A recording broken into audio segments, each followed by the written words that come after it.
खरीप हंगामामध्ये बीड जिल्ह्यातील शेतकरी हा अतिवृष्टीमुळं अक्षरशः होत्याचं नव्हतं झालं होतं आणि त्यातून कसाबसा सावरतोय की नाही, रब्बीवरती भिस्त होती. मात्र रब्बीमध्ये देखील अवकाळी पावसानं शेतकऱ्याच्या समोर मोठं संकट उभा केलेलं आहे. विशेषतः मी बीड तालुक्यातील पाली शिवारामध्ये आहे आणि आपण समोर पाहतोय ही ज्वारी काढणीला आलेली ज्वारी आहे, काढून टाकलेली ज्वारी. आणि या ज्वारीमध्ये आता ही माती गेलेली, अक्षरशः पाण्याने भिजल्यामुळे ही काळसर पडलेली ही ज्वारी आणि माती देखील आपल्याला पाहायला मिळते. त्यामुळं एकतर हा जो कडबा आहे हा जनावरांसाठी खाण्यासाठी देखील योग्य राहणार नाही आणि भिजलेली ज्वारी ही काळपट पडते, जी वर्षभर पुरणार असते खाण्यासाठी, ती काळपट पडल्यामुळे ती ज्वारी खाण्यायोग्य देखील राहत नाही. त्यामुळे असं प्रचंड शेतकऱ्यांचं नुकसान झालेलं. विशेषतः फक्त ज्वारीचंच नाही तर शेजारी असलेलं हरभरा आहे, गहू, ही समोर उभी असलेली ज्वारी देखील कालच्या वादळी वाऱ्यामुळं आपण समोर पाहतोय ती सुद्धा लोळलेली आणि ही उभी असलेली पिकं आडवी झाल्यानंतर त्याचं प्रचंड नुकसान होतं. काल झालेल्या पावसामुळे शेतकऱ्याने आज कमीत कमी उरलं सुरलं जे पीक आहे ते तरी घरी घेऊन जावं या दृष्टिकोनातनं जे मजूर आहेत ते मजूर लावून ही ज्वारी काटणी चालू आहे. आणि एक दिवस जर अगोदर ही काटणी केली असते तर नुकसान झालं नसतं. मात्र पावसाने अचानक आलेल्या पावसामुळे प्रचंड नुकसान झालेलं आहे. माझ्यासोबत महिला शेतकरी आहेत. काकू, आता हे पीक बघतोय आपण, हे अशा पद्धतीने ही माती मिक्स झाली, काय काय नुकसान होतं याचं? आता ही ज्वारी मातीत कालवली, ह्याचं काय करावं आम्ही शेतकऱ्यांनी, काय करावा? 2.5-3 एकर ज्वारी, 2 एकर गहू आहे, 2 एकर हरभरा आहे, त्याचं काय करावं आम्ही? सरकारने द्यावं आमची भरपाई करून शेणी. ज्वारीला काय काय परिणाम होतो, म्हणजे काळसर काळी पडती ज्वारीला, कडबा खात नाहीत जनावर आणि जनावराची सोयी नाही आमच्या काही खायची ह्याची, काय करावं मग आम्ही त्याला? किती वेळ होता पाऊस काल? 3 तास होता पाऊस. हा, वारं पण होतं? वारं गारगंडा होत्या, सगळं होतं. गारा पण होत्या? गारा होत्या, वारं लय होतं. आता ह्याची काय परिस्थिती, जो गहू आहे ते गव्हाची काय परिस्थिती? ते लोळाय सारा मातीत कालवाला, जो काढा येत नाही, काही नाही. काढता पण येत नाही? हा, सारा बुजलाय सारा मातीने, काढा येत नाही गहू बी. हरभरा तसंच झालंय, सारा मातीत कालवलंय ते.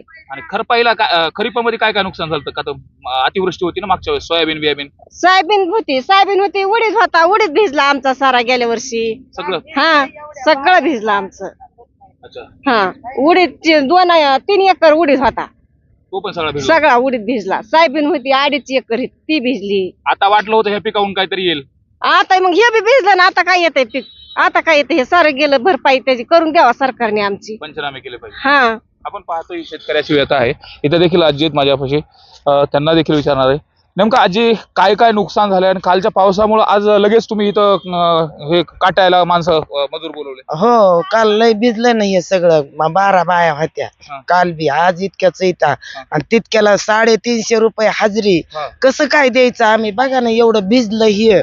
काय काय नुकसान होतं याच्या भिडल्यामुळे? आता काय होतंय? आता ह्याला हे कडबा नाश होईल, ज्वारी खराब होईल. काळी ज्वारी? हा, काळी पडेल ज्वारी बी सगळी. काय कोणत्या कोणत्या पिकाला परिणाम झालाय त्याचा?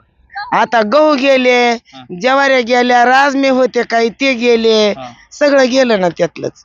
आता काय ते, आता ते माळवे होते, माळव्याला बी काल अपकार झाला सगळा, काही नाही राहिलं माळव्यात बी. वारं होतं काल? वारं होत, हे होत्या इजा होत्या, गरजत होत लई, पुन्हा गारा होत्या लई.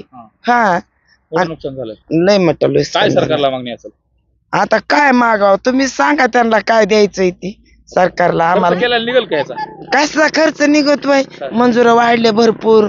मंजुराला ही गाडी आणतो शेजा गावात, त्याला 1550 रुपये भाडे गाडीला. प्रत्येक मजुराला 350? प्रत्येक मंजुराला 350. काय उरत आहे आम्हाला? काय उरत नाही ना ह्यात मध्ये. आपण पाहतो ही परिस्थिती आहे. अगोदरच शेतीचा जो खर्च आहे तो वाढलेला आहे.